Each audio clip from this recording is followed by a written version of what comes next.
Come walk with me on my ancestral walk today. Just got the bunny in the yard. Yeah, come walk with me. Try to keep my phone down. I don't want to capture nobody's cars or their image, because they think I'd be out here on the phone doing crazy shit like observing them and filming them, which I could care less about their energy. You know, it's fair to say, no attention available here. That's what I always say. People out here, since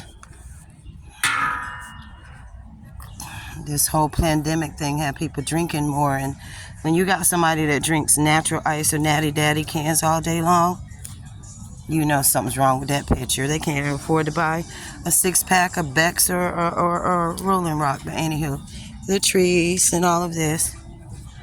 So yeah, another day of excruciating pain, but another day I hit the lottery. I woke up. I have life. I know, I'm just gonna stop.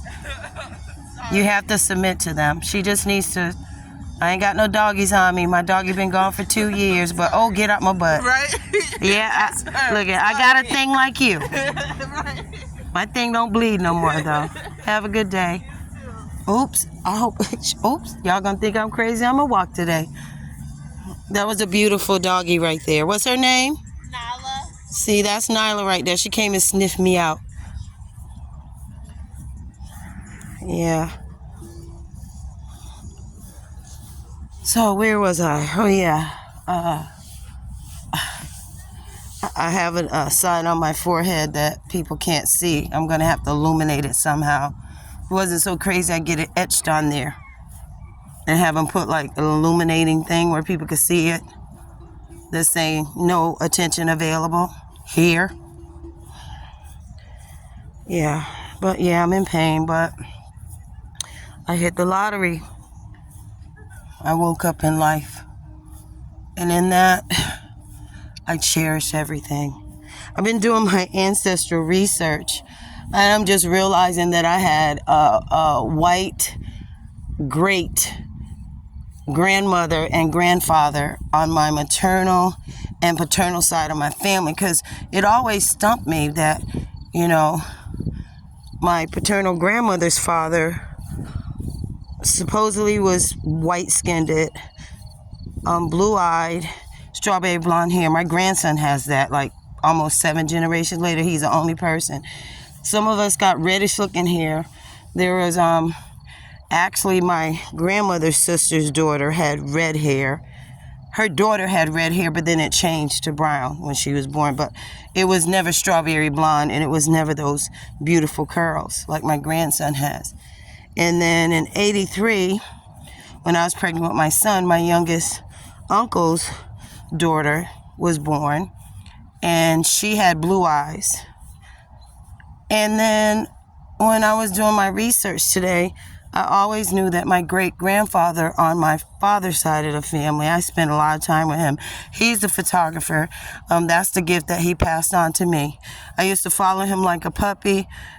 I would never ask or play with his cameras. He just told me, one day I'm going to do this in my way. And since I got my own cameras, I just started basically documenting nature, but he liked to take pictures of people, places, and things. Not necessarily nature, okay? And he's a famed historical photographer from our hometown. Yep. Mayday photographs of people, doing the whole thing with, developing them in the lab, which I said one day I want to get into that too. And I have a daughter who picked it up, my youngest. She picked that up. Like, she got the cameras, and I don't think she's doing the lab setup shit yet, but yeah. But then, let me get back to it. But then my grandmother's father, I told you, he was the fair-skinned. I never heard the story of what was going on, but all I know is Grandma Edna was very, very, very dark. Like, not like a blue black or a purple black, you know, a green or a tint, but she was a chocolate brown and he was fair skinned. I always wonder, how did they get together? And I just, you know, over the years, you know, we just never asked questions of our ancestors. I don't know why. We never heard any of the slave stories. I remember coming home saying something about it to my grandmother, my father's mother, and she was like, girl, don't listen to that stuff. It ain't real. And don't speak over it again. It's not real. You know, they never shared it with it. Oh my God. I'm walking too far. I'm at the spot, you know, where the faces are etched out. Right? Where are they? Oh, they start down here. Oh, wow.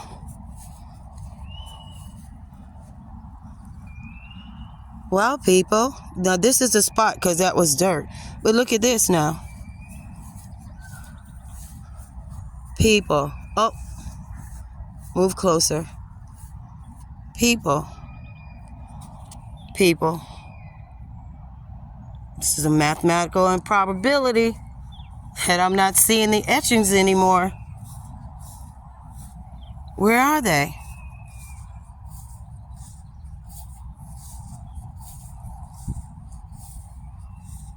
People.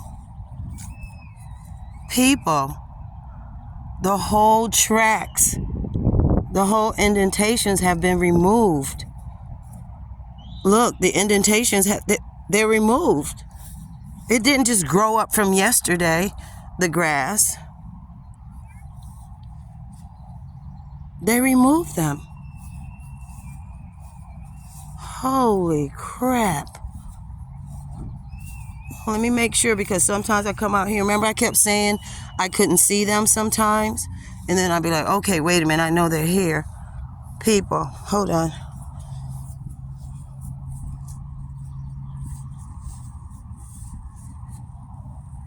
People.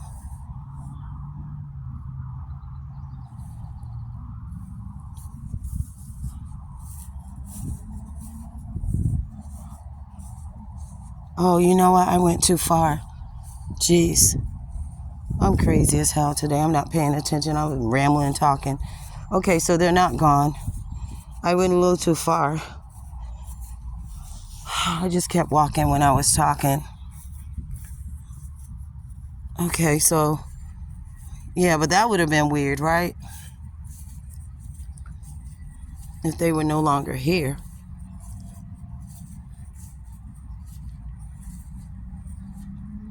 Look at the symmetrical alignment, how they intersect. So you know that was purposely done. It's like it's a loop, right? And then another loop. See how they all intersect and connect?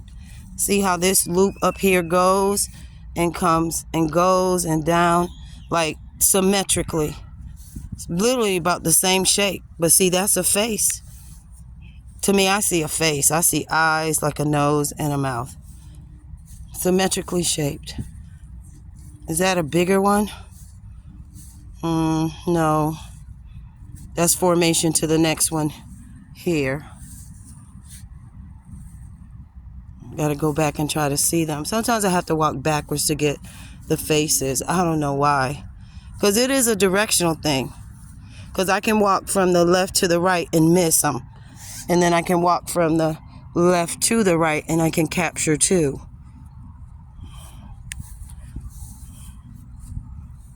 Like, that's one. And that's two. That's one. And that's two. Yeah, so anyway, back to my story. So then on my father's side, I always knew that my great-grandfather's mother was very, very fair-skinned, and she must have had blue eyes because his father, again, very, very dark, chocolate brown, not no, so dark that you see hues of other colors. And Grandpa Mac always told me that I was fair-skinned and had the hair and the eyes of his mother. His mother or his first wife, one of them. I'm thinking it's the mother. And she must have had blue eyes because Grandpa Mac, very chocolate brown, had blue eyes to the point that they were recessive and he looked so scary. They would look blue and gray. So the blue eyes was on both of them. And Mary was white. And her father, no. Yeah, Mary.